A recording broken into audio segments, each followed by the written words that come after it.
Left side में जो grenade के टुकड़े मेरे पैर में लगे हैं वो अभी भी पिछले 22 साल से मेरे पैर में है। वो ऐसे मैं अभी काम कर रहा हूँ, क्योंकि ज़िंदगी में जब तक डिसिप्लिन न हो कोई भी काम अच्छा नहीं होता। कोई भी बड़ा भी काम आप करे भी तो उसका कोई मूल्य नहीं रह जाता। मैं भगवान से भी ज़्यादा मेरी माँ को पूछता हूँ, क्योंकि मैं भगवान को देखा नहीं लेकिन माँ को देखा हूँ। मैं भर्ती के लिए गया था तो मुझे 50 रुपये भी मेरे माँ ने किसी के काम पे जाके, डेली का 10 रुपये रोज़ था उस टाइम में, 99 की बात है, वो 5 दिन काम करके वो मुझे 50 रुपये दिया था, तब मैं भर्ती हुआ था।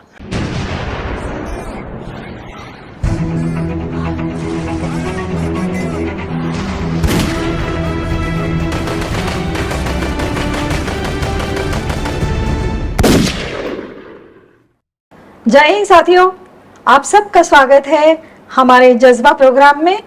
जैसे कि आप जानते हैं कि हमेशा हम आपको मिलवाते हैं एक जाबाज सिपाही से, तो आज हमारे साथ मौजूद है कांस्टेबल भास्कर गोरखकर जी, जो बीएसएफ से है।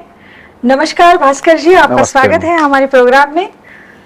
तो दोस्तों, अब हम सुनने जाएंगे भास्कर जी की कहानी। तो भास्कर जी, आप अपने बारे में बताइए, क्या कुछ कहानी है आपकी? मेरा नाम गोरखकर भास्कर गंगाधर है, जो कि मैं महाराष्ट्र के नांदेड़ ज़िले का एक छोटे से गांव रुई बुजुर्ग का रहने वाला हूं। और मैं बहुत ही मिडिल क्लास फैमिली से बिलोंग करता हूं। और अभी फ़िलहाल मैं 24 साल का नौकरी पूरा हो चुका है। और अभी मैं QMTI में प्रवेश के लिए, यहाँ आगे की ज़िंदगी की जीने के लिए मैं यहाँ पर कुछ सीखने के लिए आया हूँ। आपकी जो कहानी है वो हमें सुनाइए कि क्या हुआ था। 2000 जनवरी में ये मेरे BSF बॉर्डर सिक्योरिटी फोर्स, जो कि वर्ल्ड की सबसे largest and border guarding force है, उसमें मैं ज्वाइन हुआ था। और ज्वाइन होने के लिए सिर्फ, बाकी की नौकरी में तो बहुत सारा एजुकेशन, पैसा और भी कुछ बातें लगती थी, जो कि मैं आर्थिक कमज़ोर परिवार से हूँ, इसीलिए मैं उस पर ध्यान नहीं दिया था। इसमें मैं ज़्यादा फोकस किया और मैं कभी कोई क्लासेस, कोचिंग वगैरह कहीं पर भी नहीं लगाया था। मैं खुद अपनी खेती में काम करते करते, सुबह खेती में जाना, पहले 1 घंटा एक्सरसाइज करके फिर खेती में काम करता था मैं। उसके बाद मैं ज्वाइन हुआ BSF में।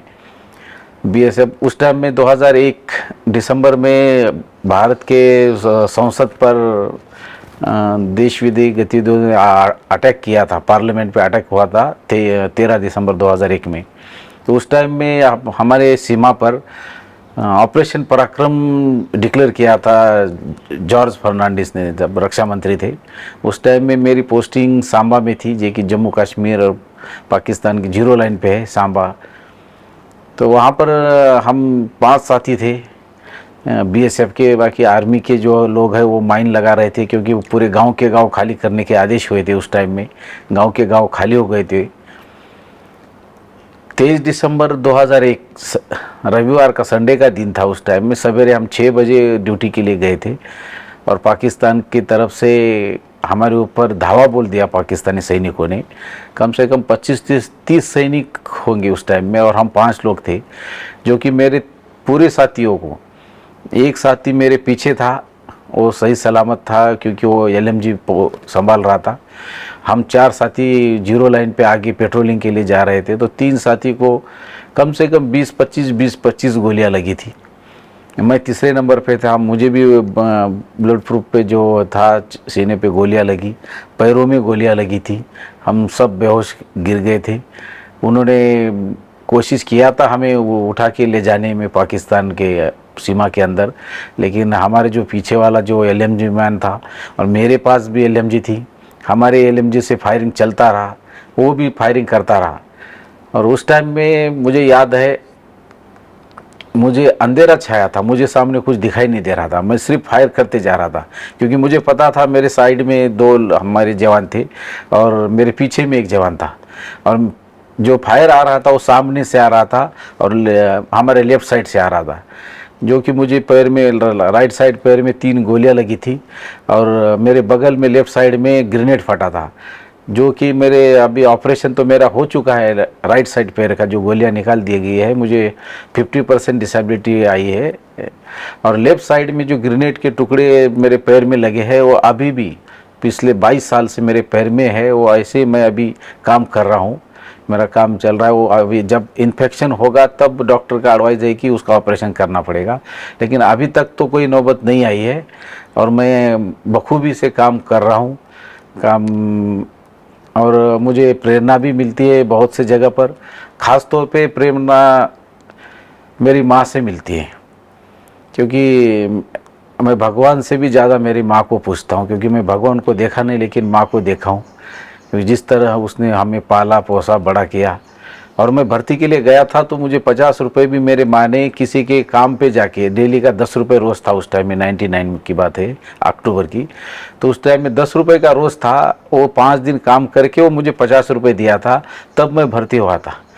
अभी उसके इतना भी और ये जो गोलियां लगी है वो भी हो सकता है भगवान की चमत्कार हो, लेकिन ये मेरे माँ का चमत्कार है। उसकी इतनी आशीर्वाद में इतनी शक्ति थी कि मेरे अगल बगल में मेरे सामने गोलियां ही गोलियां लगी थी, लेकिन अभी भी मैं आपके साथ हूँ, आपके सामने बैठा हूँ, इंटरव्यू दे रहा हूँ, सिर्फ ये मेरी माँ के आशीर्वाद की वजह से। बहुत बढ़िया। और श्रोताओं, अभी आपने सुना कि उनके साथ क्या कुछ घटित हुआ था और उसमें भी उन्होंने पारदर्शी अपना एक मन रखा और कैसे आगे बढ़े। तो सर, अब हम जानना चाहेंगे आपका बचपन, आपका परिवार, इन सब के बारे में आप हमें बताएं। मैं एक छोटे से खेड़े गांव से आता हूँ महाराष्ट्र के, जहाँ पर इतनी कोई एजुकेशन की सुविधा नहीं है और ज़्यादातर लोग खेती बाड़ी पर निर्भर है और जो भी काम करने के लिए पुणे मुंबई जैसे शहरों में जाते हैं। तो हमारे गांव का हम 2 ही व्यक्ति फौज में भर्ती हुए, जो कि हमारे से शुरुआत हुई थी। हमारे से पहले जब से भारत स्वतंत्र हुआ है तब तक कोई भी हमारे गांव का फौज में नहीं गया है, हमने शुरुआत किया था। हमने बचपन से सोचा था कि कुछ न कुछ भाई फोर्स में काम करेंगे, बॉर्डर पे जाएंगे, क्योंकि हमें बचपन में जो बॉर्डर पिक्चर थे, ये देश विदेश ये थे, हम बहुत ही भावुक होते थे, पिक्चर देखते थे, हमें गर्व जोश आता था कि भाई हम भी बॉर्डर पे जाए, लड़ाई लड़े। लेकिन हमें इतना पता नहीं था कि आगे क्या क्या होने वाला है, इसलिए हमने बचपन से ही हमारे जिद पैदा हो गई कि भाई हम फौज में जाए, फौज में काम करें। और हमने 10वीं पास होते हमने इसकी तैयारी भी शुरू किया था। सवेरे सवेरे उठ के रनिंग करना, हम उस टाइम में मोबाइल नहीं थे या टीवी पर भी इतना कोई जानकारी नहीं थी, फिर भी हम एक दूसरे की बातें सुन के या कोई पुलिस वाला बताता था तो हम उसकी बातें सुन के हमें अपनी तैयारी चालू किया। तैयारी करते करते हमने, बचपन तो हमारा ऐसी बहुत ही गरीब परिस्थिति में गया है और फौज में जाने के बाद में हमें बहुत कुछ बातें सीखने की मिली है, क्योंकि ज़िंदगी में बहुत से उतार चढ़ाव हमने देखा है और चढ़ाव उतार आते भी है, लेकिन हमने कभी डगमगाया नहीं और कभी हमने किसी बात से कॉम्प्रोमाइज़ भी नहीं किया है और हम अपना निर्णय लेते रहे। निर्णय अगर लेने में कोई चूक भी होती है तो वो भी हम उससे घबराए नहीं, उसमें भी हमने डटकर सामना किया है। और ऐसे बहुत से हमें, सबसे बड़ी बात तो यह है, जितना मैंने काम किया है, सब कुछ किया है, मैं यही भगवान से बहुत ही प्रसन्न हूँ कि भगवान मुझे बहुत अच्छे बुद्धि दिया है, बहुत अच्छा ताकत दिया है। और 2021 का जो महाराष्ट्र शासन का जो ताम्रपट पुरस्कार है वो मुझे हमारे अशोक चौहान साहब है जो एक्स CM है, उनके हाथों से ताम्रपट पुरस्कार मिला है। और भारत पाकिस्तान के ऑपरेशन पराक्रम का पदक भी मुझे दिया गया था। और सबसे बड़ी बात, उस टाइम में आर्मी के चीफ एस पद्मनाभन थे, वहाँ पर वो मिलने भी आए थे हम लोगों को, उसकी फैमिली, उनके बच्चे भी आए थे। तो उनकी फैमिली ने एक बात कहा था, जब मैं बिस्तर पे लेटा था तो मेरे पैर से खून बह रहा था, मैं चिल्ला रहा था, मुझे तकलीफ़ हो रही है। तो उनकी फैमिली, जो एस पद्मनाभन की फैमिली थी, उन्होंने बोला बच्चे आपका उम्र कितना है? जब मुझे गोलियां लगी थी मेरा उम्र 21 साल था। तो उन्होंने बताया कि बोला मेरी बच्चे का उम्र बोला अभी 26 साल है, 26 साल में मेरा बच्चा अभी पढ़ ही रहा है, तुमने 21 साल की उम्र में देश का बोला कर्ज उतार दिया है, तुमने यहाँ पढ़ा नहीं है, बोला देश के लिए तुमने कुछ किया है, आपको बहुत अच्छा तरक्की मिलेगा, सब कुछ अच्छा ही होगा। तो उसी से मुझे एक प्रेरणा मिली कि हाँ, कुछ भी जिम्मेदारी से या कुछ भी अपने जान लगाकर कोई काम करते हैं तो उसका तो बहुत ही अच्छा असर होने वाला है। उसी से मुझे प्रेरणा मिली। मैं आगे भी फिर मैं ऑपरेशन रक्षक में भी मैं कश्मीर में था, लेकिन मैं जीरो लाइन पे नहीं रहता था, मैं थोड़ा पीछे में हेडक्वार्टर में ही रहता था। उसके बाद में हमें पता चला कि ये जो डिसेबिलिटेड पर्सन लोग हैं उनकी ज़िंदगी ख़राब होती है, ये है वो है। हमने बहुत से कहानी पढ़ी है, लेकिन हमने अच्छी भी कहानी पढ़ी थी, लेकिन हमने अच्छी कहानी से ही सबक लिया है। जो बुरी कहानी थी हमने उससे कभी ध्यान नहीं दिया है। अच्छी कहानी से सबक लेके हमने अच्छा ही काम किया है। और हमें QMT का बारे में किसी एक हमारी साथी ने हमें बताया था कि ऐसे ऐसे QMTI में बहुत से अच्छे प्रोग्राम होते हैं, बहुत से एजुकेशन वहाँ सिखाया जाता है। उसको दोनों हाथ नहीं थे हमारे यूनिट में, तो उसने हमें किया था और वो कंप्यूटर पे काम करता था, तो सब लोग अफसर लोग उससे खुश हो जाते थे कि बोला ये इतना अच्छा काम करता है, और ये लोगों के नज़र में था वो। तो उसी ने मुझे राय दिया था कि बोला आप QMT में जाओ, मैं इतना काम कर रहा हूँ तो आप भी कुछ ना कुछ काम करोगे। तो मैं यहाँ QMT में आने के बाद भी मुझे बहुत से कोर्स करने के लिए मिले। अभी भी मैं बाहर में एक दो कंपनी में बात किया हूँ, मुझे अभी भी 25,000 रुपये का सैलरी देने के लिए तैयार है। तो मतलब ये है कि डिसेबिलिटी आने के बाद मेरे जीवन में और सुधार हुआ है, नुकसान कुछ भी नहीं हुआ है। और सुधार ऐसे हुआ है, मेरे परिवार से मुझे सपोर्ट मिला है, बच्चों से, मेरे माता पिता से, कि उन्होंने कभी हार मानने नहीं दिया। अगर मैं कभी कमज़ोर भी पड़ता था तो उनका साथ मेरे साथ में था।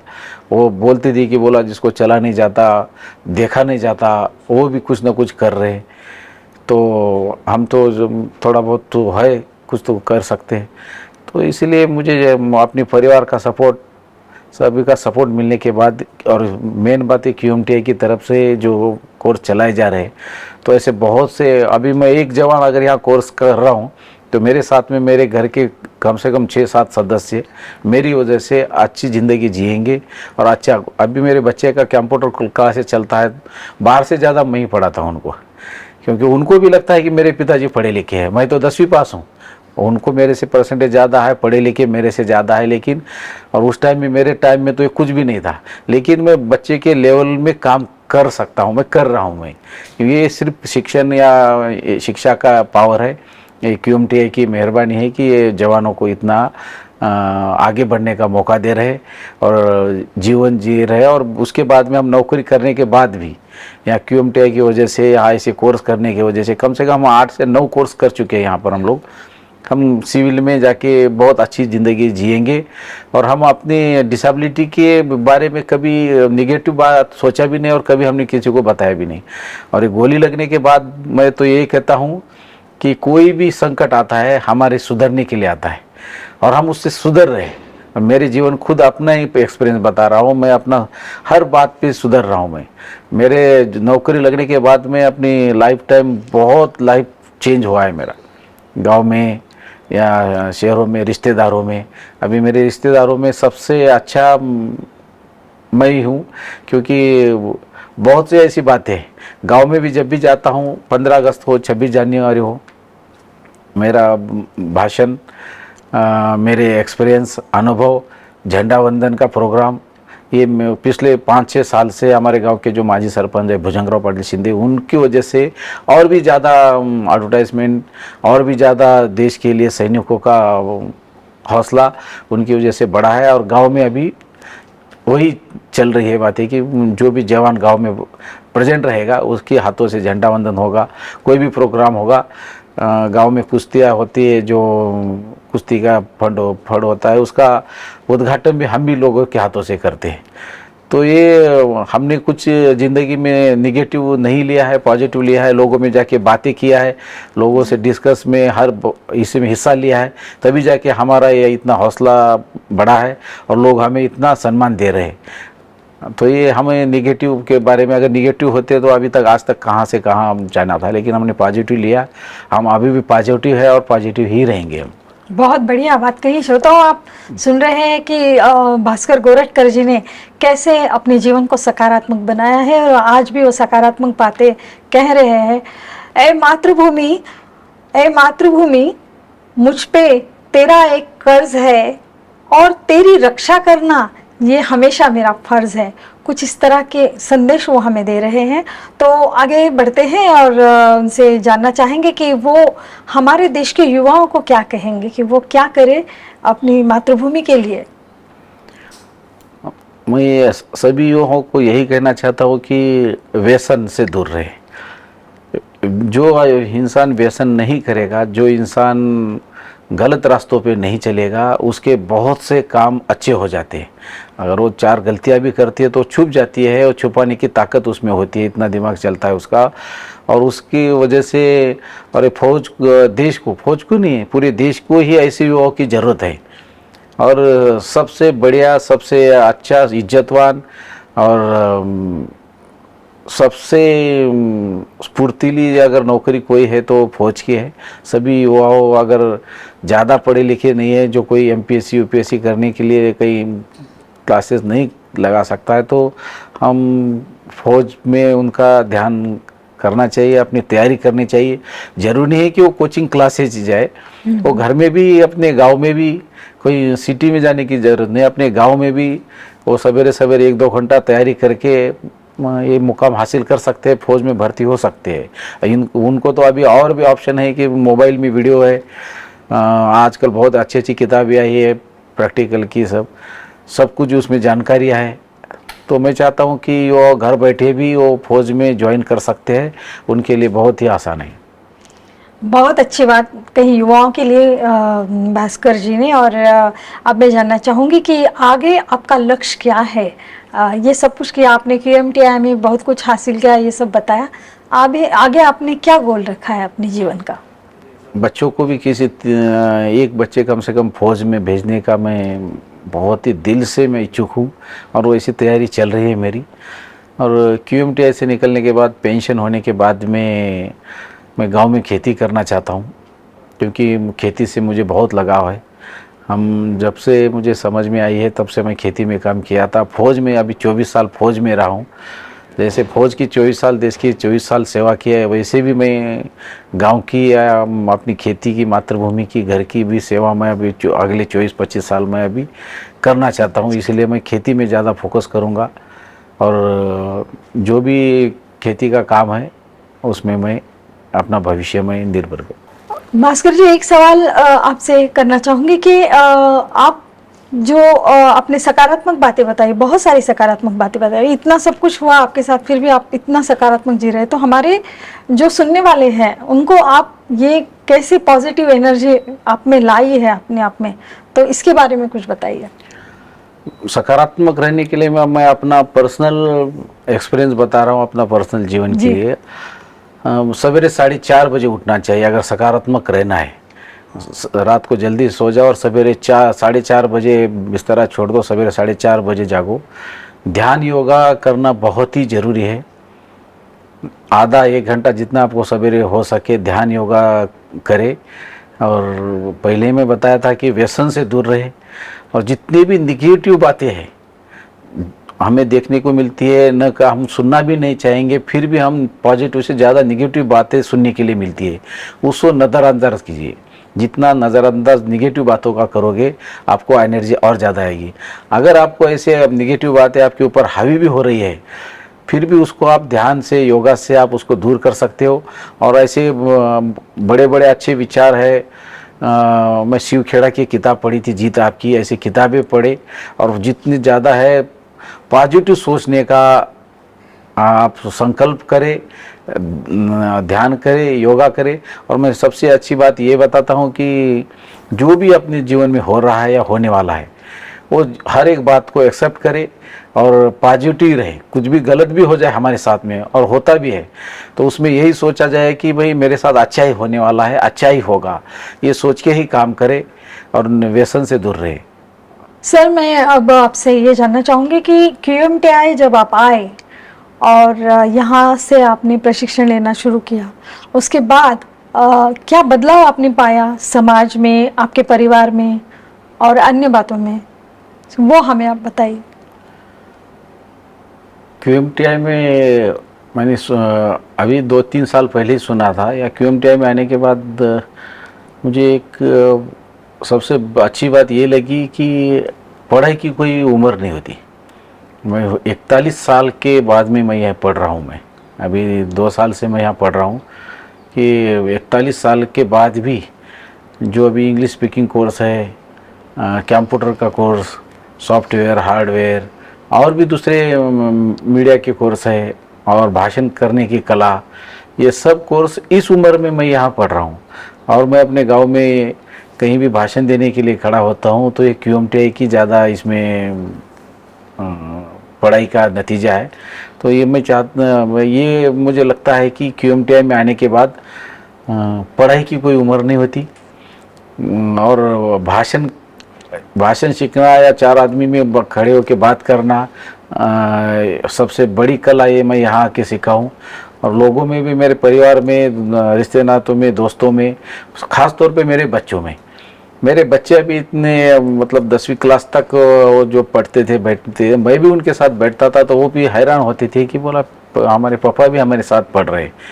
तो उन पे भी वो एक तो उनका पढ़ाई होता था और मैं भी उनके साथ बैठता था, तो उनके सोचने की, परिवार की, हमारे तरफ देखने की अलग ही विचारधारा होती है। तो मैं यही समझता हूँ कि परिवार वाले, रिश्ते नाते, दोस्त, यही है कि अभी भी पढ़ाई के लिए उम्र कोई नहीं होती है। और मैं पिछले साल ही MPSC के लिए फार्म भरा था, लेकिन ये BSF को अलाउ नहीं करते हैं, इसलिए मैं उसमें विड्रॉल किया हूँ, मैं उसमें नहीं गया हूँ।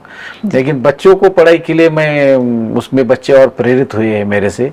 और QMTI की वजह से हमने जीवन में बहुत कुछ बदलाव भी लाया है। इंग्लिश स्पीकिंग हम पढ़ाई में, हमारे उसमें टाइम में 5वीं क्लास से इंग्लिश होती थी, लेकिन 41 साल के बाद मैं यहाँ आके इंग्लिश सीखा हूँ। मैं ये मेरे, और कहीं भी रेलवे स्टेशन में जाए या कहीं भी दोस्त मिले या कोई आजकल के पढ़े लिखे युग में, तो बेसिक इंग्लिश में वहाँ बोल सकता हूँ, यहाँ बोल रहा हूँ। ये मेरे में बदलाव आया और वहाँ में कोई मतलब शर्मिंदगी नहीं महसूस होती है। ट्रेन में कोई भी चाय वाला भी आजकल इंग्लिश में बात कर रहा है तो हमें इंग्लिश नहीं जमती थी, उससे हम उतने काम चलाओ इंग्लिश बोलते थे। हमें अपने अंदर एक QMTI की वजह से हमें कॉन्फिडेंस आया है पढ़ाई के मामले में, और ये कॉन्फिडेंस हम अभी लाइफ टाइम तक कैसे बरकरार रहेगा, ये हमारे बदलाव आया है QMTI की वजह से।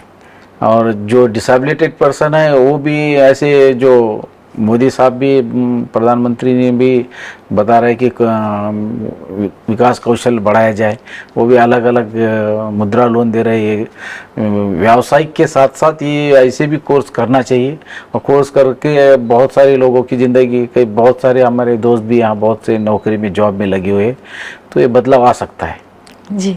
और ये खासकर सोल्जर्स के लिए था, और अब सुना है कि सिविलियंस के लिए भी ओपन किए गए हैं कोर्स। मैडम, सिविलियन के लिए तो और भी ITI पहले से ही मौजूद है, लेकिन ये QMTI में जो मेन बात डिसिप्लिन है, ये डिसिप्लिन कहीं देखने के लिए नहीं मिलती है। फोर्स की डिसिप्लिन यहाँ QMTI में है। यहाँ के जो डीन CO सर है वो फोर्स से बड़े ही सुपीरियर ऑफिसर्स है, रह चुके हैं, और उनका डिसिप्लिन, उनका मार्गदर्शन मिलना बहुत सौभाग्य की बात, बहुत बड़ी बात है। ऐसे सुपीरियर ऑफिसर बाहर लेक्चर लेने के लिए, ऐसे लेक्चर अटेंड करने के लिए हज़ारों लाखों फीस लेते हैं, तो यहाँ फ्री में 1 साल 2 साल इनके लेक्चर सुनने के लिए मिलेंगे। उनका अनुभव और मेन बात डिसिप्लिन, क्योंकि ज़िंदगी में जब तक डिसिप्लिन न हो कोई भी काम अच्छा नहीं होता। कोई भी बड़ा भी काम आप करें भी तो उसका कोई मूल्य नहीं रह जाता। इसलिए यहाँ सबसे अच्छी बात शिक्षा, डिसिप्लिन और सेवा, ये सब यहाँ सीखने के लिए मिलता है। जो हमारे युवा हैं वो फौज में जाना चाहते हैं, हर एक के मन में जज्बा, और आपका ये बात सुन के तो और भी जज्बा उनका बढ़ गया होगा फौज में जाने का। तो उनके लिए आप किस तरह की तैयारी बताएंगे कि किस तरह वो तैयार करें अपने आप को? फौज में जाने के लिए मैडम एक बात तो दिमागी अपना संतुलन ठीक होना चाहिए, क्योंकि मानसिकता बनानी चाहिए कि मुझे फौज में ही जाना है। अपना लक्ष्य, गोल अपने क्लियर करो कि भाई मुझे फौज में ही जाना है। आप पढ़ाई कहीं और कर रहे हो और कहीं तैयारी और कर रहे हो, सक्सेस नहीं होगा। तो अपना धैर्य निश्चित करो कि मुझे फौज में जाना है, वैसे आप तैयारी करो, पढ़ो। आप फौज में उसको जाने के लिए, और ये सबसे अच्छी नौकरी फौज की आज के युग में है, क्योंकि इसको मान सम्मान, स्वाभिमान की नौकरी। तो मैं चाहता हूँ कि फौज में सबसे ज़्यादा युवा फौज में जा सकते हैं। अपने अगर कोई भी निगेटिव बातें या कोई किसी का अगर एक दो अटेम्प्ट ने अगर वो सक्सेस नहीं हो रहा है तो बार बार उसको करना चाहिए। तो और छोटी बात बताता हूँ, मेरा एक दोस्त था, एक शेख मखदूम बोल के, उसने कम से कम 40 से 45 भर्तियां मारा था। उसने भर्ती के लिए कोशिश किया, फेल हुआ। लास्ट में उसने हमारे नांदेड़ पुलिस में ज्वाइन किया। सिर्फ उसका 1 महीना उसका एज बचा था। 1 महीने में 1 महीना एज बचा, तब नांदेड़ पुलिस में पिछले 6 साल से नौकरी कर रहा है। आखिर में उसको नांदेड़ पुलिस मिला है। तो कोई भी जो मेहनत करता है, कोई भी अपना 100% देता है, वो व्यर्थ नहीं जाता, कहीं ना कहीं वो काम ही आता है। चाहे पढ़ाई हो, चाहे अपने शरीर की ताकत हो। अगर पढ़ाई करोगे तो शरीर की ताकत है, वो मरते दम तक अपने साथ रहती है, वो अपने भी काम आती है, इसीलिए वो कोई वेस्ट नहीं जाने वाली है। तो इसीलिए हार नहीं मानना चाहिए। 1-2 अटेम्प्ट में अगर 1-2 भर्ती में अगर कोई पास भी नहीं हुआ है तो हिम्मत नहीं हारना चाहिए और कोशिश करना चाहिए और जुनून पैदा करना चाहिए अपने अंदर। फौज में भर्ती जरूर होगा। बहुत बढ़िया भास्कर जी, आपने बहुत अच्छी बातें बताई। हमारे युवाओं को भी इससे प्रेरणा मिलेगी और सभी को प्रेरणा मिलेगी कि जीवन में अगर कोई ऐसी हो जाती है दुर्घटना या घटना तो उससे हार नहीं माननी चाहिए और आगे बढ़ना चाहिए। तो दोस्तों, ये जज्बा हमारे ये सोल्जर्स में देखने को लिए मिलता है और इसी तरह से आगे हम और भी जिन जाबाज सिपाहियों से मिलेंगे। और अब सुजाता को दीजिए इजाज़त और अगले एपिसोड में फिर से मिलते हैं। भास्कर जी, आपका बहुत धन्यवाद हमारे प्रोग्राम जज्बा में आने के लिए। जय हिंद। जय हिंद।